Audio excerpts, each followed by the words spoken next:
не воспользовались, так сказать, помощью от регуляторов и помощью от правительств. Встает вопрос, почему? Почему одни банки лучше перенесли кризис, чем другие? Ну и вывод такой на основе эмпирических наблюдений заключается, и количественных наблюдений, заключается именно в том, что я сказал вначале. Это банки прежде всего с понятной бизнес-моделью, с умеренным эффективным к риску, с ясной стратегией в отношении их целевых клиентов, которая не меняется в зависимости от краткосрочной рыночной конъюнктуры, с четкими политиками риск-менеджмента и четкими процедурами работы с проблемными кредитами. Вот эти банки оказываются гораздо менее подверженными шокам и ударам. Вот все, то, о чем я сказал, это как бы сверху вот этой вот пирамиды, которую мы здесь привели, а внизу это уже вопросы пассивной части баланса. Это сильная капитализация и это, так сказать, правильное фондирование. Это именно то, на что направлен Базель 3. То есть, чтобы банки были докапитализированы, в Базеле 3 есть некое понятие буфера на случай, так сказать, изменения рыночной конъюнктуры, которые банки должны поддерживать в плане капитала. Вот. И это правильное фондирование. То есть рисковые активы банков, долгосрочные неликвидные активы банков должны быть обеспечены долгосрочным финансированием. Есть специальные нормативы на этот счет, они отныне будут достаточно жестко выдерживаться. Дальше, пожалуйста. В заключение я хотел бы сказать несколько слов о том, что все это значит для Казахстана в частности, и для стран СНГ, стран, так сказать, нашей части мира в целом. В нашем отчете вы увидите, как он структурирован, там есть некие общие наблюдения по Европе, а затем главы о нескольких, так сказать, ключевых экономиках, в том числе есть отдельные главы про Казахстан, про Россию, про Украину. Вот. Особенностями этих стран является, так сказать, особенностями, объединяющими их, есть, конечно, очень сильные отличия. Вот. Является прежде всего зависимость от товарных рынков, сырьевых рынков, всей экономики, а соответственно и банковской системы. Это высокие по-прежнему уровни НПЛ, уровни проблемных кредитов, и не полностью еще раскрытые, не полностью оцененные эти уровни.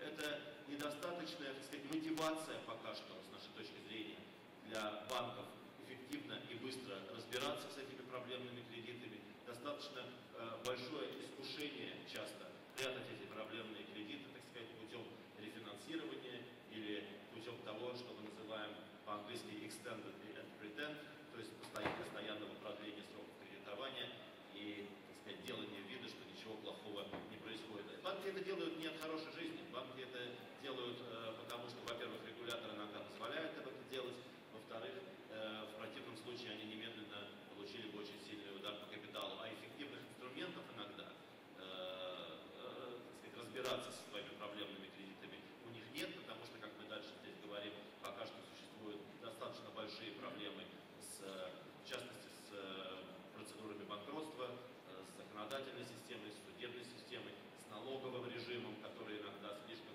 сильно, так сказать, штрафует сделки с проблемными активами и так далее и тому подобное. В связи с этим, в частности, уровни, так сказать, торговли проблемными кредитами, купли-продажи портфелей пока что находятся на достаточно низком уровне. Вот. Но теперь, так сказать, что делать? Я думаю, что если кто-то скажет, что имеет простое решение, так сказать, для вопроса с проблемными кредитами в Казахстане и других странах СНГ, это можно будет бросить в него сразу камень, потому что простого решения этой проблемы нет. Проблема является очень комплексной и отражает всю ситуацию в экономике наших с вами стран. Вот. Но прежде всего, я думаю, что банкам самим нужно сконцентрироваться именно на том, о чем я говорил заранее. Очень многие проблемы возникли из-за необоснованных рисков, которые брали на себя банки в периоды роста. Это задача для банков, это задача для регулятора не давать им брать такие риски и, в частности, постепенно гармонизировать свою систему, что сейчас делает Казахстан с Базелем 3.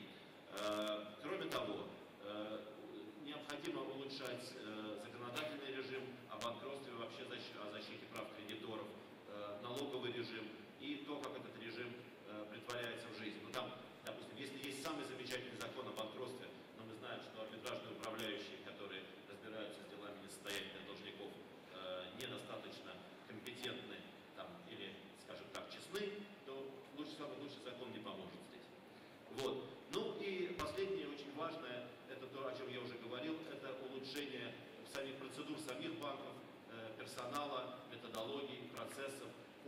борьбы с проблемными кредитами. Мы видим, что во многих банках до сих пор еще нет даже специализированных отделов, которые бы этим занимались. Кредиты попадают, если эти отделы есть, то кредиты к ним попадают слишком поздно.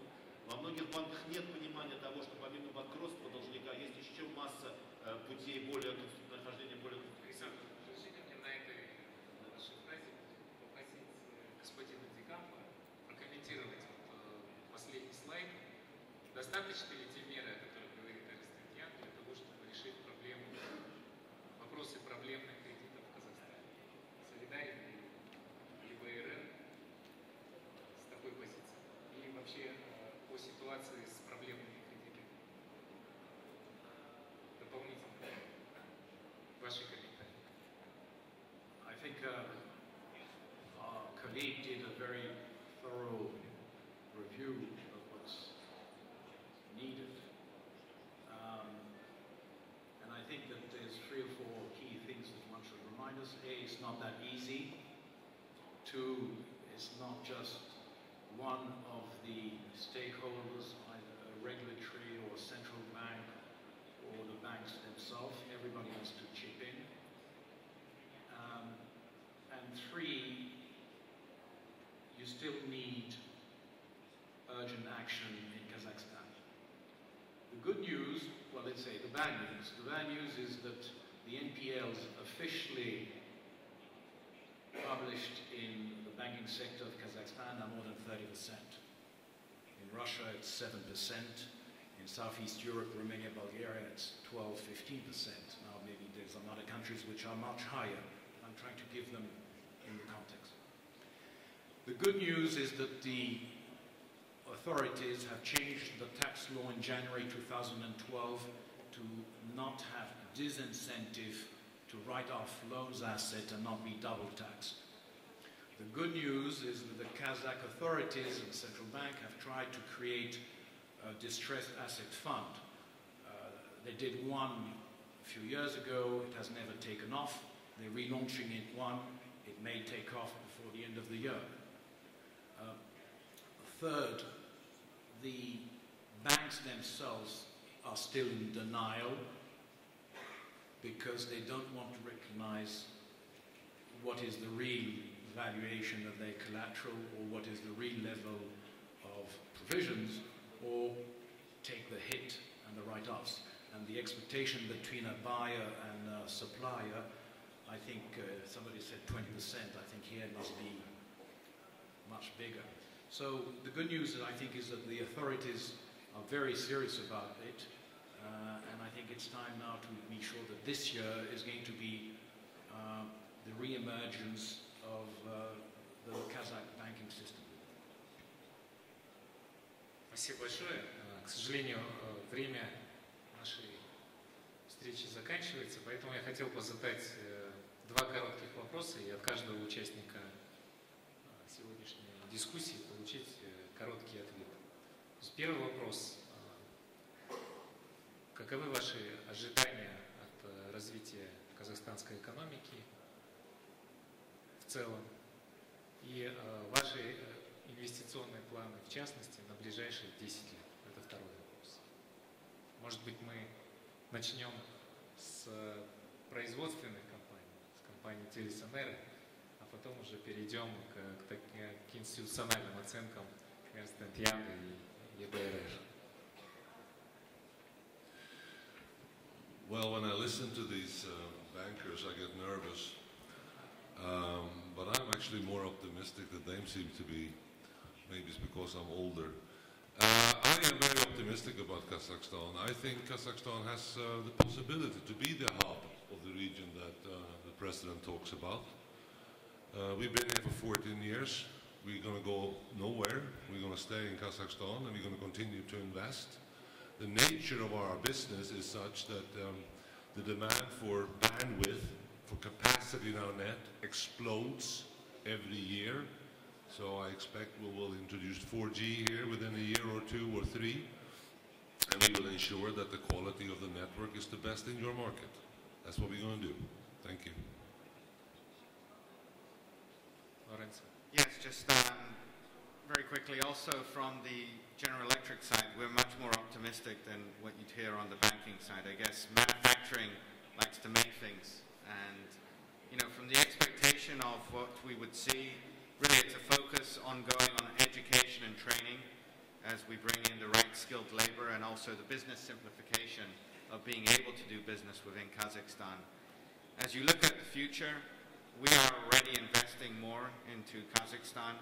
We see a future where we have facilities that are building gas turbines, are servicing gas turbines, are building locomotives, servicing locomotives, and that we use Kazakhstan from a perspective as a geographic hub for General Electric to export products from and also help the local infrastructure. So very pleased with the progress, and we're definitely keen to be here. Thank you very much. Mr. Ferraro? Yes, well, as you can see for the survey, we agree with the people from 27 countries around the world about the attractiveness and the increasing attractiveness of Kazakhstan. We started here 20 years ago as the first accounting firm in Kazakhstan with 8 people. Today we have over 500 people in 3 cities. We employ 50 interns a year from the universities here in Kazakhstan. So we're very bullish, and we expect to continue to grow, and we're a proud partner alongside the government in helping to attract foreign investment here in Kazakhstan. So very bullish. Thank you. Olivier? I'm also, EBRD is positively looking at the future of Kazakhstan. A few reasons. Number one, there's a new momentum for reform. 2, I think the diversification focus will pay off, and it's not only diversification within the economy, it's diversification of ownership. 3, I think that there will be the restoration of the financial sector, which is critical for the real economy. 4, an emphasis on reducing energy intensity, i.e. promoting energy efficiency. And finally, the access to the common single space, economic space, and the WTO should be a big attractiveness for FDI. So as far as our plans, as I said, we invest roughly between $500 million to $1 billion, and we hope that this will be the reality over the next 5 years, every year. Спасибо большое. И у нас вот последний вопрос, который прозвучал с места, буквально письменно. Если можно, Александр, вы зачитайте. Да. Вопрос был такой. Был спор, нужны ли деньги банкам, что создало излишки ликвидности, либо нужно было входить в капитал компании реально.